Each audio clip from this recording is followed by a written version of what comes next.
وحبيبنا محمد وعلى آله وصحبه ومن سار على نهجه إلى يوم الدين أما بعد. Para hadirin rahimani wa rahimakumullah, kita lanjutkan kajian kitab Kaifa Amalahum yang sempat kita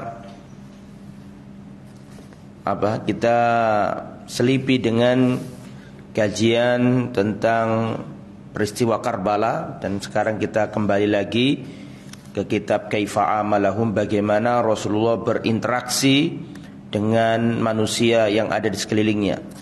Dan materi kita masih pada pembahasan ta'amulun Nabi ma'a aqaribihi, bagaimana Rasulullah berta'amul, bermuamalah dan berinteraksi dengan sanak kerabatnya. Kemarin atau sebulan yang lalu kurang lebih, kita sudah sampaikan siapa saja paman-pamannya Nabi dan bibi-bibi Nabi. Wa amma abna'u ammihi, adapun sepupu-sepupu Nabi sebagai berikut. Fabalahu 25, sepupunya Nabi mencapai 25 orang. Karena memang pamannya Nabi itu sangat banyak, ya, pamannya Nabi itu sangat banyak. Akan tapi pamannya Nabi yang masih ada ketika Nabi diangkat jadi Rasul cuma 4 saja, yaitu Abu Thalib, Abu Lahab, Al-Abbas dan Hamzah. Cuma 4 orang doang yang berjumpa dengan masa Islam, meskipun yang masuk Islam cuma 2, Hamzah dan Al-Abbas. Tapi sebelum Nabi umur 40 tahun, itu pamannya Nabi itu banyak, ya. Dan kemarin sudah kita sebutkan. Adapun sepupu Nabi banyak sekali. Jumlah mereka mencapai 25 orang. Semuanya sepupu Nabi masuk Islam, kecuali 2 orang tok yang enggak masuk Islam. Ini sepupu yang laki-laki loh ya, bukan sepupu yang perempuan. Abna'u ammihi, anak-anak laki-laki dari pamannya Nabi. Ada 25 orang semuanya masuk Islam, kecuali 2 orang tok yang tidak mau masuk Islam. 2 orang itu adalah Thalib bin Abu Thalib, kakaknya Ali, Thalib bin Abi Thalib. Kemudian yang enggak masuk Islam juga adalah Utaibah bin Abi Lahab. 2 orang saja. Selain itu masuk Islam semuanya. Wa min asyhari abna'i ammid, di antara sepupu-sepupu Nabi yang terkenal adalah Ali bin Abi Thalib, Ja'far bin Abi Thalib, Aqil bin Abi Thalib, Abdullah bin Abbas, Al-Fadl bin Abbas, Ubaidullah bin Abbas, Qutham ibn al-Abbas, Abu Sufyan al-Harith, wa Rabi'ah ibn al-Harith. Itu yang terkenal. Jumlah mereka ada 25 kurang lebih. Wa min banati ammihi, adapun anak-anak perempuan dari pamannya Nabi, anak-anak perempuan dari pamannya Nabi, sepupu juga, adalah Ummu Hani binti Abi Thalib, masuk Islam. Wa Dhaba'ah binti Zubair, wa Durra binti Abi Lahab. Durra binti Abi Lahab masuk Islam, ya, anaknya Abu Lahab. Wa Umamah binti Hamzah, anaknya Hamzah. Walahu min auladil ammati, Rasulullah juga punya anak-anak dari bibi. Kalau tadi kan anak-anak dari paman, sekarang auladul ammat, anak laki-laki dari bibi-bibinya Nabi, dari amanya Nabi, itu ada 11 orang. Dan 3, jadi 11 laki-laki, 3 perempuan. Siapa saja? Yaitu Amir bin Baydha, Abdullah wa Zuhair ibna Atika. Jadi bibinya Nabi itu ada yang namanya Baydha. Bibinya Nabi ada yang namanya Atikah, punya 2 anak, Abdullah dan Zuhair. Kemudian di antara anak bibinya Nabi adalah Abdullah bin Jahash, Ubaidullah bin Jahash, Zubair bin Awam, Zainab binti Jahash, apanya Nabi? Istrinya Nabi sekaligus sepupu Nabi. wa Hamna binti Jahash. Kulluhum aslamu, semuanya masuk Islam kecuali satu orang murtad, Ubaidullah bin Jahash. Ubaidullah bin Jahash inilah yang menikah dengan Ummu Habibah waktu di Habasyah itu loh. Masih ingat ceritanya? Kemudian di Habasyah murtad, sehingga Ummu Habibah jadi janda. Dan nanti Ummu Habibah dinikahi Rasulullah sallallahu alaihi wasallam. Wa kana lin nabi ikhwatun minar radha'a. Nabi memiliki saudara-saudara sesusuan. Siapa saja saudara-saudara sesusuan Rasulullah? Hamzah bin Abdul Muttalib. Jadi Hamzah ini pamannya Nabi sekaligus saudara sesusuan.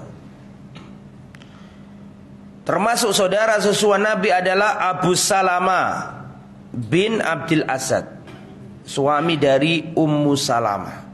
Terus nanti Abu Salamah wafat, Ummu Salamah dinikahi Rasul.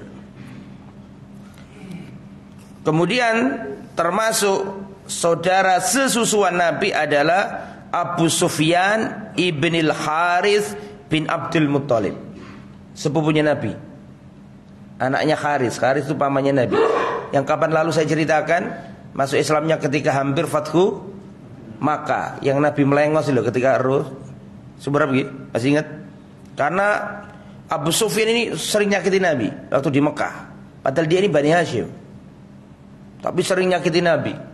Maka ketika dia masuk Islam sebelum Fathu Makkah, Nabi berangkat ke Mekah ke arah selatan.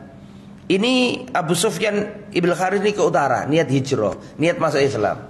Di tengah jalan ketemu Nabi. Jadi pra Fathu Makkah. Ya, maka Nabi ketika tahu Abu Sufyan datang mau masuk Islam, Nabi bermuka masam, maksudnya Nabi berpaling. Nabi tidak senang gitu, karena saking jahatnya dulu. Kemudian dinasihati sama Ummu Salamah, jangan sampai sepupumu itu menjadi manusia yang paling celaka gara-gara sikapmu. Padahal Nabi tujuannya juga nggak mungkin Nabi menolak orang masuk Islam ya, tapi maksudnya adalah ngasih apa? Pelajaran kepada Abdul Haris. Kok bisa kamu itu musuhi gitu loh, sepupu plus saudara sesusuan. Tapi akhirnya masuk Islam dan Islamnya bagus. Dan dalam perang Hunain termasuk yang membela Nabi, tidak lari dari peperangan sebagaimana banyak yang lari dalam perang itu. Tapi Abu Sufyan ibn Haris membela Rasulullah sallallahu alaihi wasallam, ibnu ammi Rasulillah. Kemudian wa Abdullah ibn Haris. Abdullah bin Haris ini sepupu Nabi sekaligus sesusuan dengan Nabi. Wa Syaima bintil Haris. Oh, beda lagi berarti ya. Abdullah bin Haris sama Syaima bintil Haris. Ini yang disusui oleh Halimah As-Sa'diyah. Ya. Adapun Hamzah itu sesusuan dengan siapa? Dengan Suwaibah. Suwaibah itu siapa? Budaknya Abu Lahab. Jadi budaknya Abu Lahab itu nyusui Nabi dan nyusui Hamzah. Adapun yang Abdullah bin Haris, Syaima bintil Haris, ini dengan siapa tadi? Anisa bintil Haris. Ini semua dengan wanita yang menyusui Nabi yang bernama siapa? Halimah Sa'diyah. Nah, wa kana sallallahu alaihi wasallam yusi bi aqaribihi wa ahli baiti khaira. Rasulullah selalu atau sering berwasiat agar kerabat dan ahli baitnya diperlakukan dengan baik. Fa'an Zaid ibn al-Arqam qala qama Rasulullah sallallahu alaihi wasallam yauman fina khatiban. Pernah suatu hari Rasulullah berkhutbah, berpidato. Bima'in yud'a khamman baina Makkah wal Madinah. Rasulullah pernah berpidato, berkhutbah di mata air, mungkin sumur begitu, namanya mata air Kham. Letaknya ada di Mekah dan Madinah. Rasulullah memuji Allah, menyanjung Allah, terus memberi nasihat. Nabi berkata, Ayyuhan nas innama ana basyarun. Wahai manusia, sesungguhnya aku ini basyar, manusia biasa. Yushaku an ya'tiya rasulu rabbi faujiba. Aku khawatir akan datang utusan Tuhanku. Maksudnya siapa? Malaikat maut. Faujiba, dan aku pun akan mematuhi panggilan itu. Wa ana tarikun fikum tsaqalain. Aku tinggalkan untuk kalian dua hal. Jadi aku ini manusia, aku akan mati. Dan aku titipkan, aku wasiatkan, aku tinggalkan untuk kalian dua hal. Yang pertama adalah kitabullah, Al-Quran. Fafihil hadyu wan nur. Di dalamnya ada petunjuk dan cahaya. Man istamsaka bihi wa akhadha bihi kana 'alal huda. Siapa yang berpegang teguh dengan kitab Allah ini, dia akan mendapatkan petunjuk. Barang siapa yang enggak mau berpegang teguh, dhalla, dia akan tersesat. Itu yang pertama. Aku tinggalkan untuk kalian dua hal. Yang pertama Al-Quran. Yang kedua apa? Ahli bait. Yang kedua adalah ahli bait. Ada seorang yang ceramah dulu ya, viral itu ya. Ya. Orang yang ceramah itu mengatakan, aku tinggalkan, Rasulullah bersabda, aku tinggalkan, aku wasiatkan kepada kalian dua hal. Yang pertama kitabullah. Yang kedua adalah ahli baitku. Banyak teman-teman yang kritik, dikira itu hadis palsu. Ya seharusnya Al-Quran dan Sunnah. Hadisnya sahih, ada hadis kayak gitu itu. Ya. Jangan karena yang ngomong itu bukan orang yang itu yang dianggap punya kapabilitas kemudian kita salahkan. Kalau memang ternyata yang disampaikan adalah benar-benar apa? Hadisnya Nabi. Memang ada hadis Nabi yang seperti itu. Memang ada alaikum bisunnah dan Alkitab was sunnah ada. Tapi ada juga yang redaksi yang lain, yaitu ahli bait dan apa? Al-Quran dan ahli bait. Sama-sama ada. Jadi enggak boleh kita ingkari wong sama-sama hadisnya Nabi. Ya. Yang kedua ahlu baiti, kata Rasulullah. Udzakirukumullah fi ahli baiti.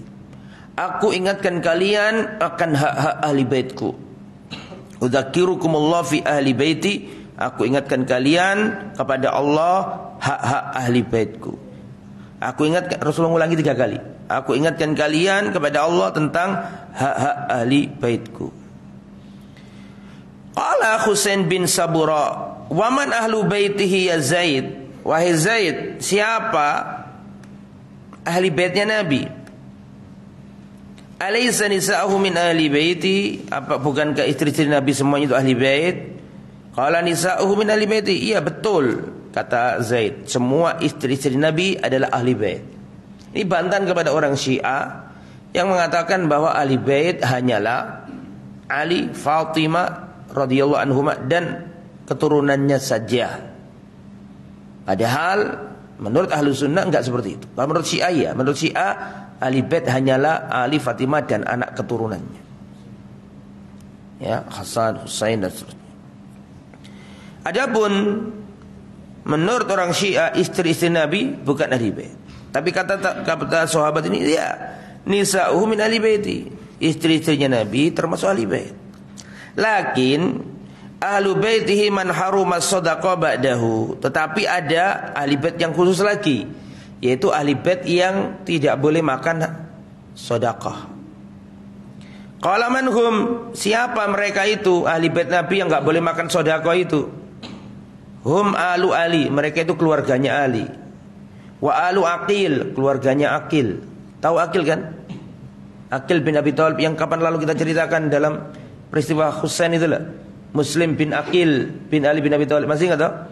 Itu anaknya Abu Thalib juga, saudaranya Ali.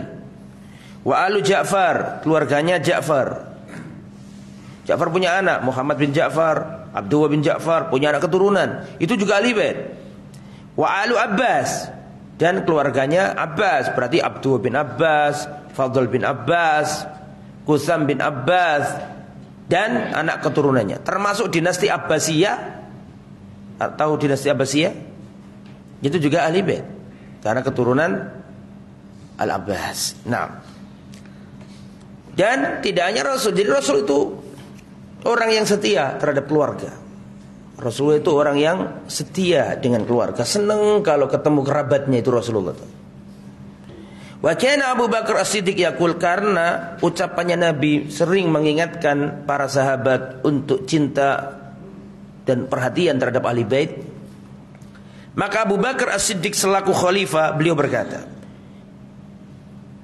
irqabu Muhammadan fi ahli baitihi. Perhatikan Nabi Muhammad pada ahli baitnya. Maksudnya ahli baitnya Nabi harus kita pikirkan. Artinya jagalah, perhatikan baik-baik, jangan sampai tertimpa sesuatu yang tidak menyenangkan. Wa an Aisyah, perhatikan. Bagaimana orang Syiah benci sama Aisyah itu? Perhatikan nih kata Aisyah. An Aisyah radhiyallahu anha anna Abu Bakar qala li Ali. Dari Aisyah radhiyallahu anha, beliau bercerita bahwa ayahnya, siapa namanya? Abu Bakar, berkata kepada Ali, walladzi nafsi biyadihi la qarabatu Rasulillah ahabbu ilayya an asila min qarabati. Demi Allah, kerabatnya Rasulullah lebih aku cintai untuk disambung daripada kerabatku sendiri. Ya, karena Abu Bakar ini tipe orang yang gak mau menyelisih Nabi dalam hal apapun. Makanya sempat terjadi gejolak, atau bukan gejolak, sempat terjadi ada sesuatu yang mengganjal atau perbedaan pendapat, dan ini sampai tidak enakan begitu antara Abu Bakar dengan Siti Fatimah. Karena Rasulullah itu punya tanah Fadak dekat Khaybar sana. Ketika Rasulullah wafat, maka tanah itu milik negara. Fatimah enggak terima, radhiyallahu anha. Kenapa? Itu kan hartanya bapakku. Maka Fatimah datang kepada Abu Bakar minta hak waris ayahnya dikembalikan. Tanah apa tadi? Fadak. Wahai khalifah, mana tanah ayahku? Itu warisan bapakku. Kembalikanlah kepada kami, ahli bait. Apa kata Abu Bakar? Wahai Fatimah, keluarganya Rasul lebih aku cintai daripada keluargaku sendiri. Hanya saja aku ini mendengarkan ayahmu sendiri yang berkata, nahnu ma'asyiral anbiya la nuris. Kami para apa? Anbiya tidak mewariskan harta. Kan ada hadisnya kan? Sungguhnya para nabi tidak mewariskan dirham dan dinar, akan tapi para nabi mewariskan ilmu.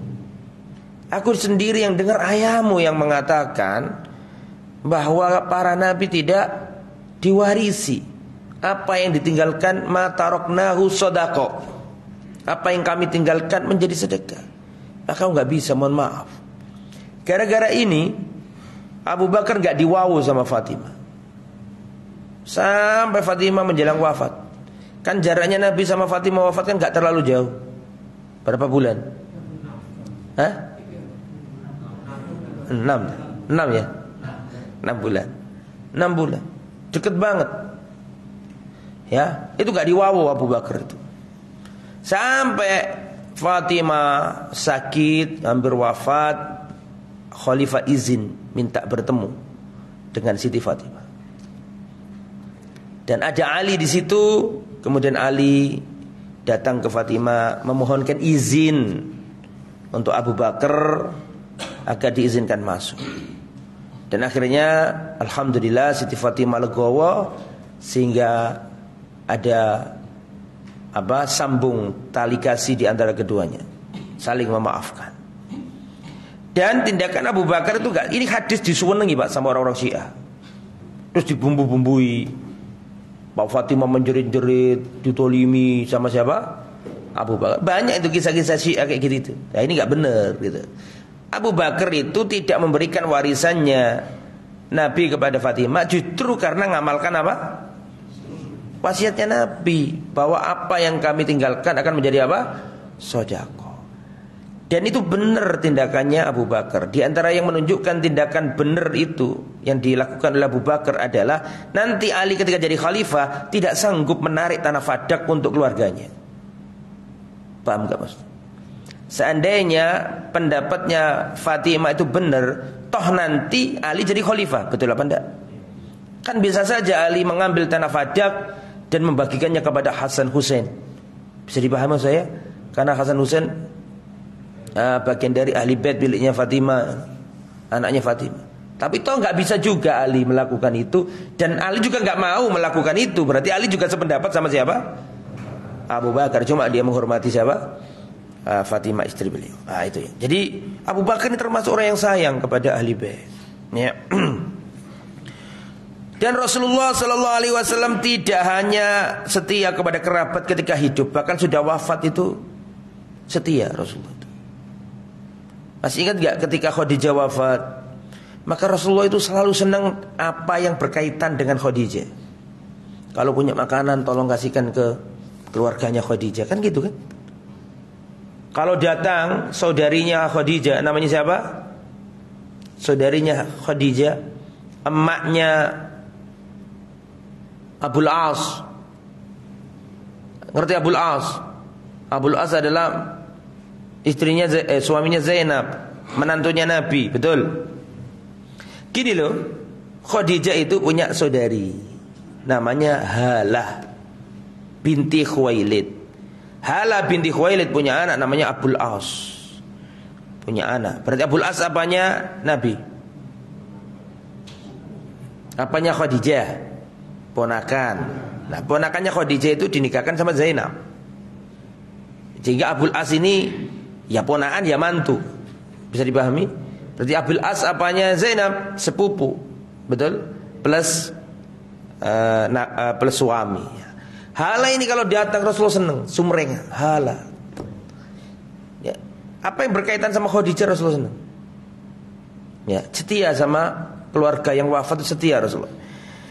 Wa kana saya baca ya, wa zara Rasulullah qabra ummihi wa baka indahu. Rasulullah mengunjungi makam ibundanya tercinta. Kita bacanya. Hadis ini hadis Muslim. Ya, enggak ada yang berselisih pendapat tentang kesohihannya. Karena banyak orang yang nerangkan hadis ini enggak berani, takut. Ya, padahal ini hadis. Perhatikan. Fa an Abi Hurairah radhiyallahu anhu, dari Abu Hurairah, semoga Allah meridai beliau. Perhatikan. Zaran Nabi sallallahu alaihi wasallam qabra ummihi. Rasulullah mengunjungi makam ibunda beliau. Siapa namanya? Aminah binti Wahab. Fabaka, nangis Rasul melihat makam Siti Aminah, ibunda yang menyayanginya. Memori Nabi terhadap Aminah tidak terlalu panjang. Karena Nabi umur 4 tahun dikembalikan dari tukang ibu susu. Betul? Khalimah 4 tahun karena terjadi peristiwa apa? Pembelahan dada. Maka ibu susunya takut kan gitu kan? Dikembalikan ke Siti Aminah umur 4 tahun. Dari umur 4 tahun sampai umur 6 tahun. Disayangi ibunya, dicintai ibunya. Oh, luar biasa lah. Lah, waktu yang sederhana yang singkat itu antara 4 sampai 6 tahun itu diingat-ingat sama Nabi. Lihat uminya dulu yang ngerambut Nabi, yang nyayangi Nabi. Maka Rasulullah menangis mengingat uminya. Wa abka man khawlahu, dan menjadikan nangis orang yang di sekitarnya. Jadi orang yang di sekitarnya ikut nangis. Karena Rasulullah benar-benar nangis itu, sedih. Kemudian orang yang di sekitarnya ini nangis karena ikut nangisnya siapa? Rasul. Faqala, Rasulullah berkata, menyampaikan kenapa kok dia menangis seperti itu. Beliau berkata, Ista'dzantu Rabbi fi an astaghfira laha falan yu'dhan li. Aku minta izin kepada Tuhanku untuk memohonkan ampunan untuknya. Falam yu'dhanli, tapi aku tidak diizini oleh Allah. Aku tidak diizini oleh Allah untuk mengucapkan Allahumma gfirli wa ummi. Gak boleh. Maka nangis Rasulullah. Fasta'dzantuhu fi an azura qabraha fa'udhina li au fa'udhina li. Kemudian karena aku enggak diizinkan untuk memohonkan ampunan untuknya, maka aku minta izin kepada Tuhanku agar aku dibolehkan mengunjungi kuburannya atau makamnya. Fa'udhina li, maka aku diizinkan untuk mengunjungi makamnya. Fazuru al-kubura, berziarahlah kubur kalian. Fa innaha tudzakkirul maut, karena sungguhnya ziarah kubur itu mengingatkan kematian. Di sini ada fikih yang harus dipahami jamaah. Ziarah kubur itu yang boleh ada dua hal. Tujuannya dua. Tujuan yang pertama adalah ad-du'a lil mayyit, mendoakan orang yang wafat. Mendoakan orang yang wafat. Itu tujuan dari ziarah kubur, mendoakan orang yang wafat. Makanya Rasulullah ngajari doa, Allahumma gfir lahu warhamhu wa'afihi wa'afwan. Mendoakan orang yang sudah mati. Fungsi yang kedua dari ziarah kubur adalah litadzakkuril akhirah, litadzkiril maut, untuk mengingat kematian. Perhatikan, dua hal itu disebut Nabi dalam doa ini, dalam hadis ini. Pertama, memohonkan ampunan, berdoa, tapi kan gak diizini dah. Betul apa enggak? Maka beliau beralih ke fungsi yang kedua. Apa tadi? Mengingat kematian. Nah, perhatikan, ziarah kubur itu satu, ndongakno wong mati, loro, eling mati. Kalau yang pertama harus kuburannya orang Islam, bisa dipahami? Kalau yang nomor dua, apa nomor dua tadi? Ingat mati, enggak harus kuburannya orang Islam. Boleh enggak Ustaz ziarah kubur ke makamnya orang non muslim, orang kafir? Boleh, tapi niatnya bukan yang pertama. Niatnya yang kedua. Apa tadi? Mengingat kematian. Jadi ada dua, ya, mendoakan orang yang wafat itu harus kuburannya orang Islam. Kemudian mengingat mati, maka enggak harus kuburannya orang Islam. Sebagaimana Nabi juga melakukan itu. Sehingga di sini bisa disimpulkan status dari hadis ini kan bisa disimpulkan status keislaman apa? Status keislaman atau ketidakislamannya siapa? Aminah. Sampai sudah paham saya ya? Ya. Wa kana buka'ahu ala ma fataha min idraki ayyamihi wal imani bi. Yang disedihkan Nabi itu karena sedih karena ibunya enggak sempat jumpa dengan masanya, sehingga enggak sempat iman kepadanya. Beliau sedih karena ibundanya enggak menjumpai masanya beliau, sehingga tidak bisa beriman kepada beliau. Wa an Buraidah qala intaha an-nabiyyu ila rasmi qabrin fajalasa. Rasulullah sallallahu alaihi wasallam pernah ada di sebuah kuburan. Fajalasa, Rasulullah duduk. Fajalasan nasu haulahu, maka para sahabat pun ikut duduk. Ada kuburan, Nabi duduk di situ, maka para sahabat ikut duduk di situ. Maka kemudian Rasulullah sallallahu alaihi wasallam menggerakkan kepalanya dan Rasulullah menangis di kuburan itu. Menangis dibolehkan kalau sekedar menangis. Yang enggak boleh itu apa? An-niyahah, beratap, dan sudah saya jelaskan itu ya. Menangis boleh. Fastaqbalahu Umar, ketika melihat Rasulullah menangis, Umar datang ke Rasulullah dan berkata, "Ma yubkika ya Rasulullah?" Ya Rasulullah, apa yang buat panjenengan menangis? Kenapa panjenengan kok menangisi kuburan ini? Emang siapa kuburan ini? Kan Rasulullah duduk tadi di kuburan itu, para sahabat ikut Duduk. Setelah itu Rasulullah menangis. Ditanyai sama Umar, apa yang membuat anda menangis ya Rasulullah? Atau kenapa anda tangisi kuburan ini? Rasulullah menjawab, hadza qabru Aminah binti Wahab. Ini kuburan ibundaku Aminah binti Wahab. Ista'dzantu Rabbi fi an azura qabriha. Aku minta izin untuk mengunjungi, menziarahi makamnya. Fa'adzina li, maka aku diizini oleh Allah.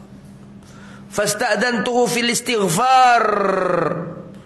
Kemudian aku minta izin lagi agar aku dibolehkan memohon ampunan untuknya. Fa'aba. Tapi Allah tidak mengizinkan aku untuk memohonkan ampunan untuknya. Wa adrakatni riqqataha fabakaitu. Kemudian aku ingat kebaikan ibuku, kasih sayangnya, welas asihnya, cinta kasihnya. Fabakitu, maka aku menangis. Fama ra'aitu sa'atan aktsar bakian min tilka sa'a. Tidak pernah aku melihat suatu waktu, aku tidak pernah melihat pada suatu waktu yang Nabi itu menangis melebihi waktu itu. Kata siapa tadi? Kata Umar. Artinya Rasulullah nangisnya benar-benar lama di tempat tadi itu. Wa kana harisun ala da'wati aqaribihi ilal Islam. Dan Rasulullah itu manusia yang paling semangat mendakwai keluarganya, ingin agar keluarganya itu selamat. An Abi Hurairah taqal qama Rasulullah hina anzalallahu azza wa jalla wa andir ashiratakal aqrabin. Ketika turun ayat surat Asy-Syu'ara ayat 214.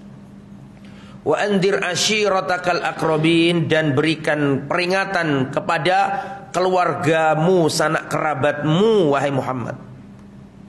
Ketika dapat tita ini, maka Nabi naik bukit Safa. Ketika dapat wahyu yang berbunyi,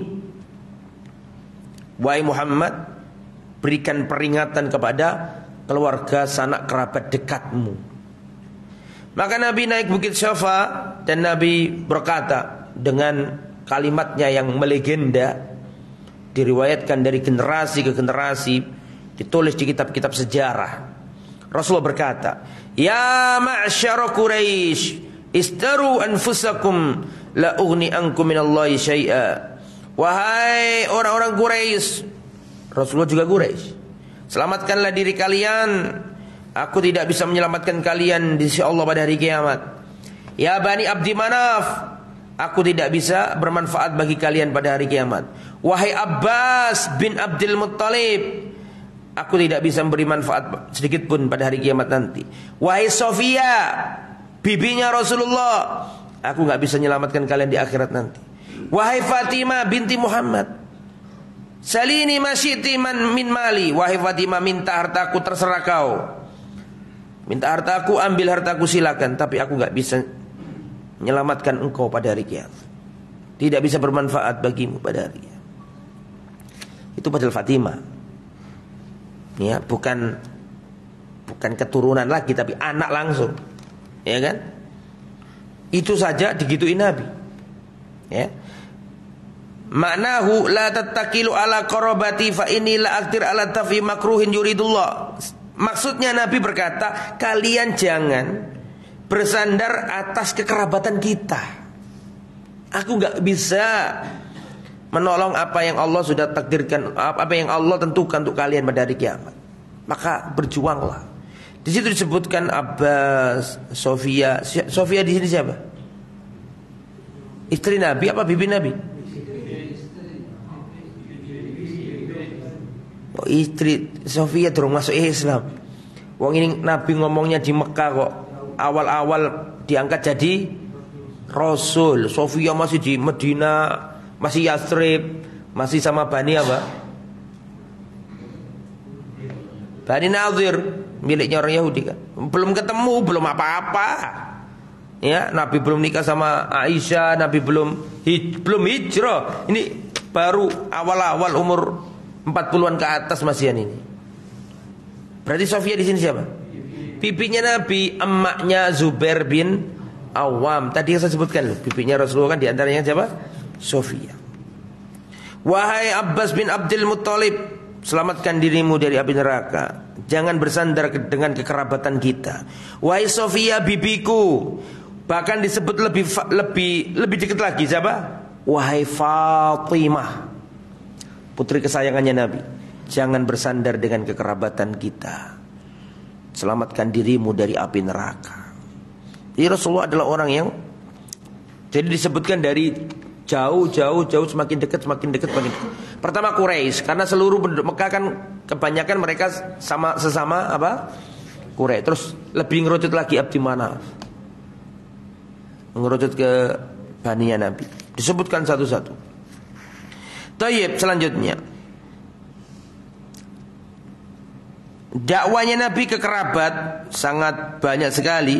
Makanya di antara yang didakwai Nabi pertama kali ketika mendapat titah Islam, siapa yang didakwai pertama kali? Khadijah, Ali, kerabatnya kan?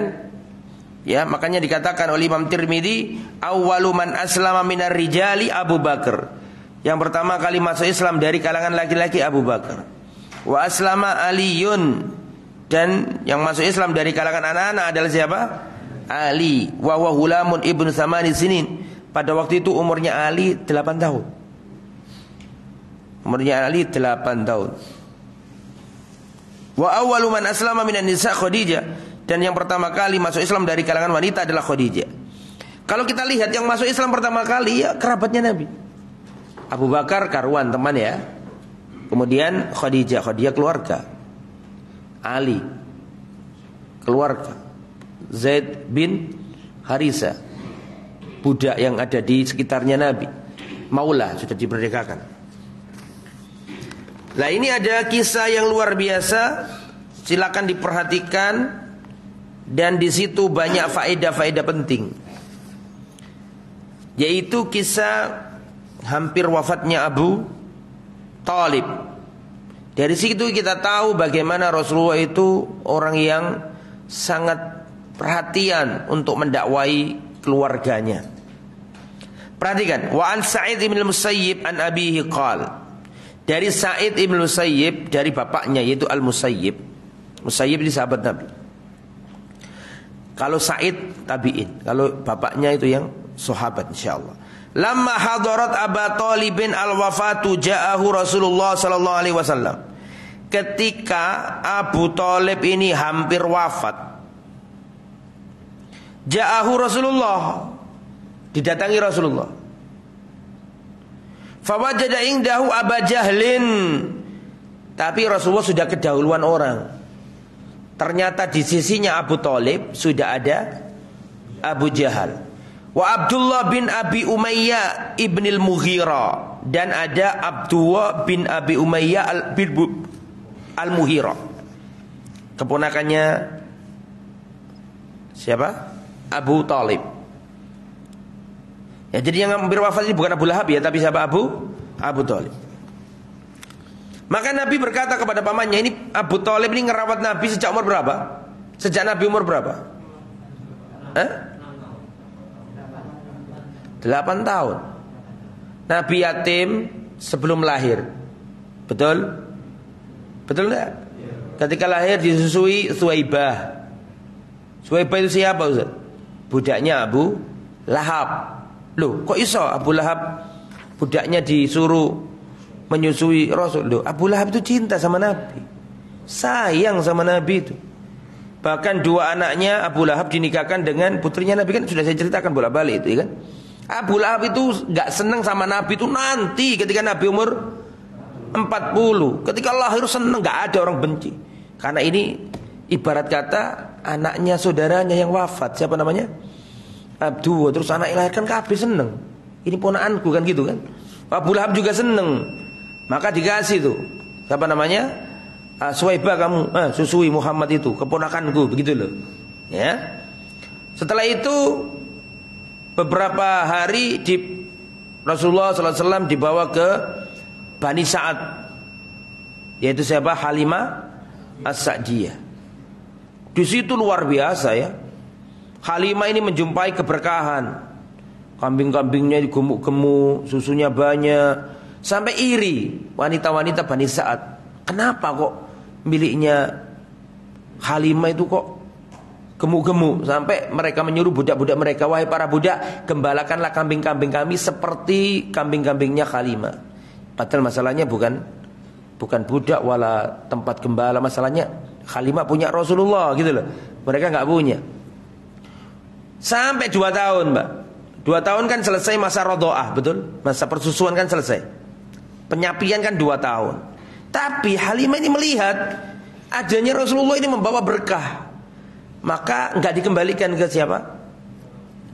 Ke Aminah. Minta izin, wahai nyonya Aminah, biarkan anakmu tetap di tempatku. Kasihan kalau di Mekah kena wabah, kena ini, kena polusi dan seterusnya. Biarkan dia di pedalaman saja, supaya kuat bahasanya, terhindar dari penyakit. Memang itu alasannya orang dulu anaknya ditaruh di Lembeh karena itu memang.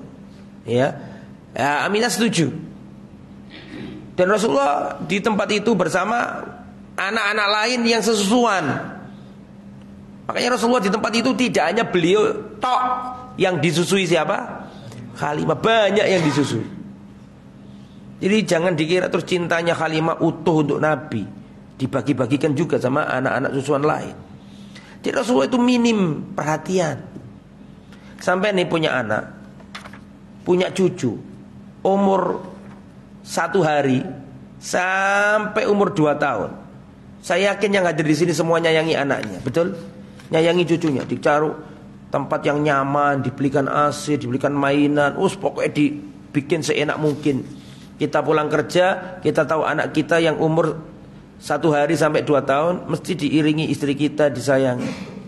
Saya mau tanya antum semuanya, di mana Rasulullah saat seusia anakmu atau cucumu itu? Rasulullah itu di lembah, jauh dari sanak kerabat. Saya nggak bisa bayangkan bagaimana tidurnya Rasulullah pada waktu itu. Dan itu Halimah itu tidak hanya membawa Rasulullah, punya anak susuan-susuan yang lain. Dan itu bukan ibu kandungnya. Rasulullah nggak ketemu ayah kandungnya. Saya nggak bisa bayangkan bagaimana pedihnya hidupnya Rasulullah pada waktu itu. Ya, makanya nggak ada orang yang mampu menandingi Rasulullah dalam hal musibah yang terjadi. Tidak ada. Sejak kecil Pak hidup tidak enak Rasulullah SAW. Ya, tidak bisa bayangkan bagaimana Rasulullah kalau pagi hari kesapu angin padang pasir sendirian, tidak ada bapak, tidak ada ibu, ibunya jauh di Mekah. Yo sayang-sayangi ibu, yo gak kayak ibu dewi, ibu kandung. Itu loh maksud saya. Ini menunjukkan bahwa kemudian setelah itu umur 4 tahun karena terjadi pembedahan, takut ini kalau ada apa-apa, takut dituntut oleh Bani Hashim, dikembalikan ke Aminah.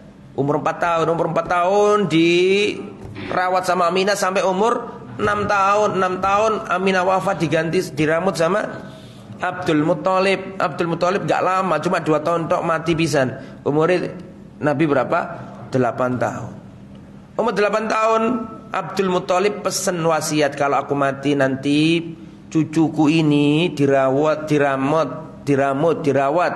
oleh Abu Thalib. Kenapa kok Abu Thalib, kok gak Abu Lahab, kok gak Hamzah, kok gak Haris? Kenapa? Kenapa yang dipilih Abdul Muthalib? Kok Abu Thalib? Kok tidak Hamzah, kok tidak Abbas, kok tidak Haris, kok tidak Aminah, kok tidak Atika, kok tidak Sofia? Bibinya Nabi banyak, pamannya Nabi banyak pada waktu itu loh ya. Kenapa yang dipilih kok Abu Thalib? Apa jawabannya? Karena Abu Thalib adalah saudara kandungnya Abdullah. Karena Abdul Muthalib itu punya istri banyak. Lah kebetulan Abdullah bapaknya Nabi dengan Abu Thalib ini kandung. Podo bapak, podo ibu. Nah, karena dipercayalah Abu Thalib. Abu Thalib ini ya Allah, bukan orang kaya Abu Thalib ini.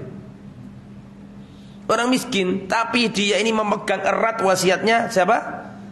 Bapaknya dijaga Rasulullah ini. Dijaga di med-med.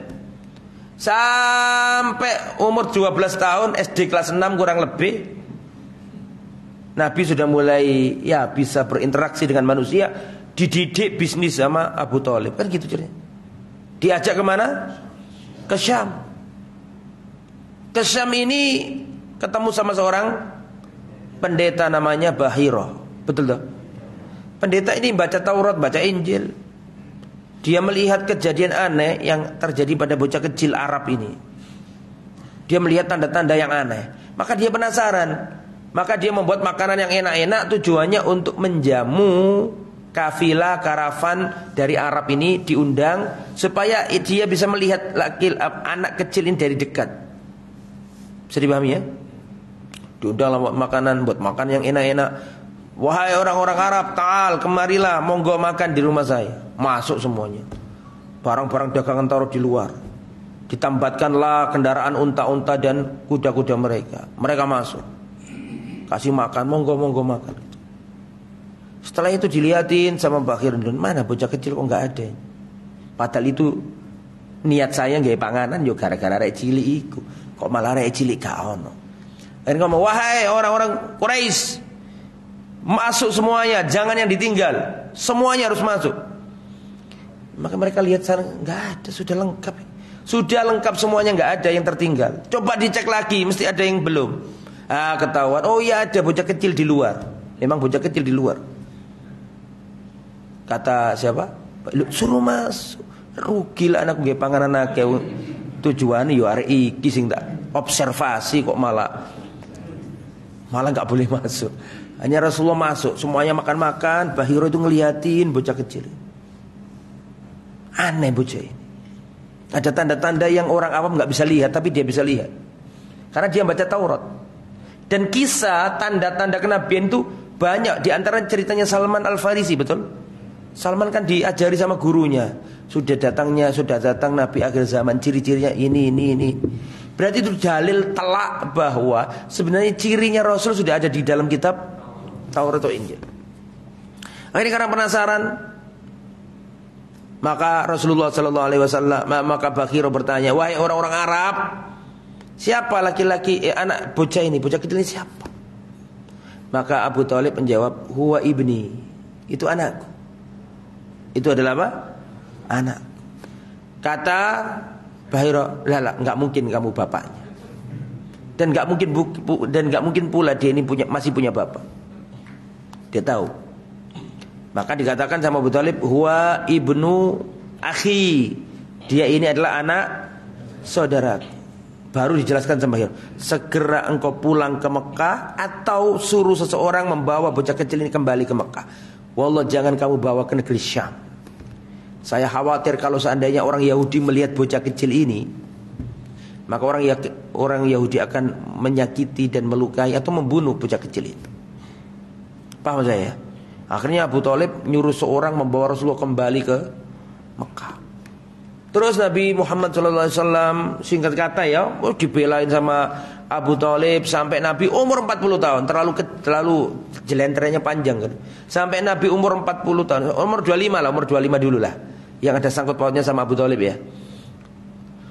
Umur 25 ini waktu remaja Nabi bekerja, Pak. Kerjanya menggembala apa? Kambing. Umur belasan kurang lebih itu menggembala kambing.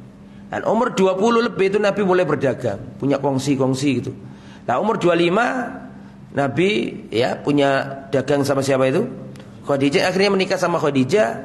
Terus datang ke Abu Thalib, wahai pamanku, aku ingin melamar Khadijah.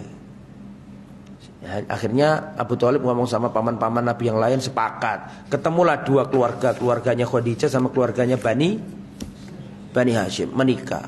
Pernikahan yang kala itu nanti ditetapkan menjadi pernikahan yang syar'i melalui lamaran. Terus dibelai sama Abu Thalib lah. Ketika Rasulullah menikah sama Khadijah, ekonomi sudah tertata rapi, Rasulullah pengen balas budi ke Abu Thalib. Pengen apa? Balas budi. Abu Thalib seperti yang saya katakan, anak wake tapi miskin, kan gitu kan jadi. Maka sebagai balas budi, salah satu anaknya Abu Thalib diambil Nabi, Ali bin Abi Thalib. Ali itu sejak kecil ikut Nabi sebagai bentuk balas budi kepada siapa? Pamannya, wis tak rambut teman situ man.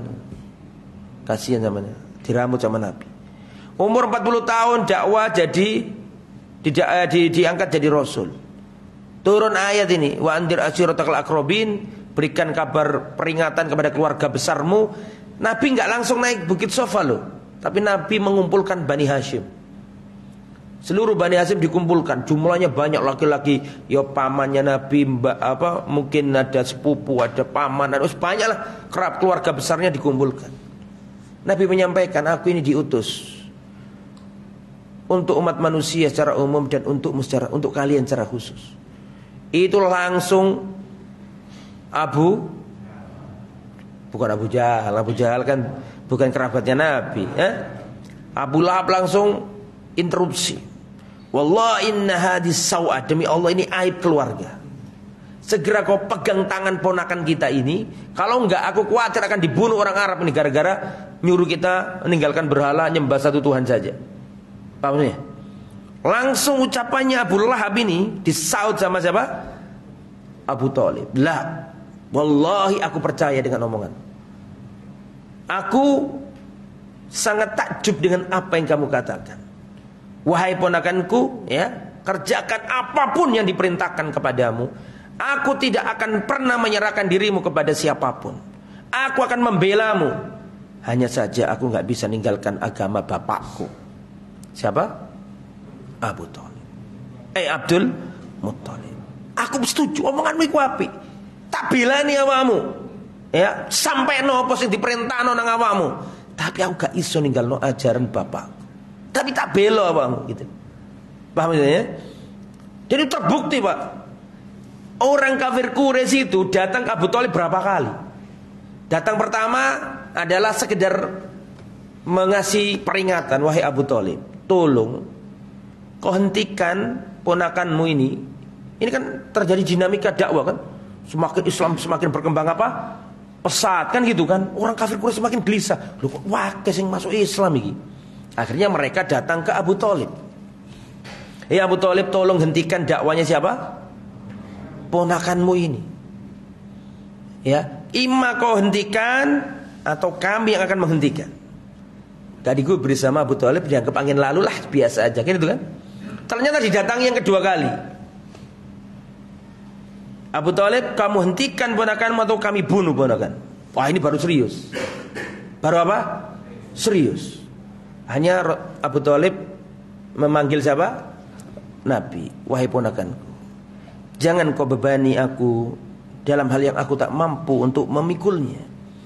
Kaummu mendatangi pamanmu ini, menyuruh engkau berhenti. Jangan berdakwah seperti itu. Karena Abu Thalib ngomong kayak gitu ya karena sayang sama Nabi. Takut Nabi diapakan? Dibunuh. Itu pun karena sayang gitu. Setelah itu Rasulullah melihat Abu Thalib ini dikira oleh Rasul mulai berkurang dukungannya.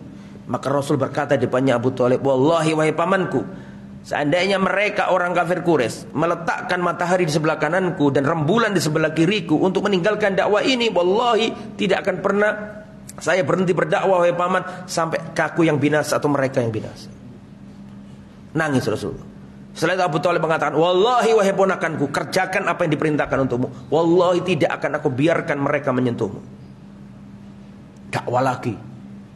Datang lagi. Keberapa kali ini? Ketiga kali. Bolak balik. Karena dilihat Abu Thalib kok pancet nggak ngasih apa? Peringatan kepada ponakannya. Datang lagi. Ini datang tapi membawa solusi. Dicari pemuda yang ganteng, gagah, keren, ya, sebagai apa? Barter apa itu? Tukar guling.